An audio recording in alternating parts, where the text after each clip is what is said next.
अब हम आ चुके हैं क्वेश्चन नंबर 4 की तरफ, जिसको लिखा हुआ है मैंने 5th। क्वेश्चन नंबर 4 हमारा क्या कहता है? क्वेश्चन 4 इजी है, कह रहा है find the ratio in which the line segment joining point this and this. एक लाइन सेगमेंट है जो इस पॉइंट से लेके इस पॉइंट तक खींच रही है, is divided by this point, ये पॉइंट से डिवाइड हो रही है। ठीक है, एक लाइन सेगमेंट है जिसमें पॉइंट्स हमें दिए हुए हैं, कह रहे हैं उसको ये पॉइंट डिवाइड कर रहा है। अब किस रेशियो में कर रहा है? मतलब कि इस पॉइंट पे आपको एक्स और वाई दिए हुए हैं, अंदर के पॉइंट दिया हुआ है लेकिन रेशियो नहीं दिया हुआ।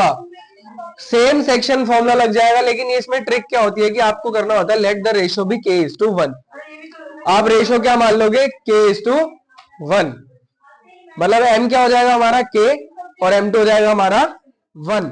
इतना क्लियर है? बस फिर आप सॉल्व करना शुरू करो।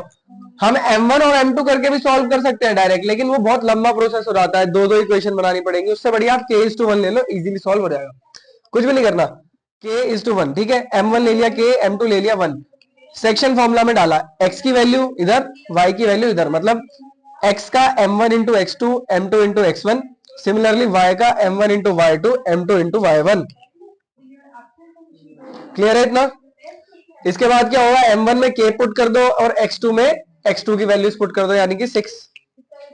और इस x में क्या वैल्यू पुट कर दोगे? इसकी, मतलब ये जो x और y है इसकी वैल्यू तो आपको दी हुई है ना। यूजुअली सेक्शन फॉर्मूला में क्या होता है कि ये x और y की वैल्यू नहीं दी होती है, हमें वो निकालनी होती है रेशियोज की मदद से। यहाँ पे आपको x और y की वैल्यू दी हुई है, ये यही तो निकालते हैं हम। तो ये आपको दी हुई है, तो यहाँ पे x की जगह -1 पुट कर दो और y की जगह 6 पुट कर दो।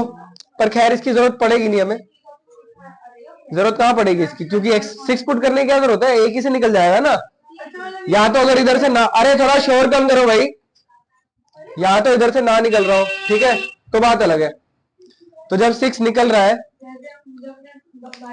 तो x में पुट करा -1, k में डाला कुछ भी नहीं, k की वैल्यू, और 6 पुट करा, सॉल्व करा, k+1 को इधर भेजा, माइनस में माइनस प्लस काटा पीटा, तो मेरी k की वैल्यू आ गई 2/7। k की वैल्यू आ गई 2/7। ठीक है, जब k की वैल्यू 2/7 आ गई तो हमारा रेशियो क्या होगा? हमने क्या माना था? m1:m2। हमने m1 को k माना था, तो k कितना हो गया? 2/7।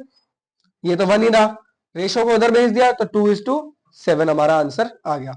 इजी था, सिंपल था। बढ़ते हैं क्वेश्चन नंबर 5 की तरफ, जिसकी वीडियो दिखेगी आपको इस साइड।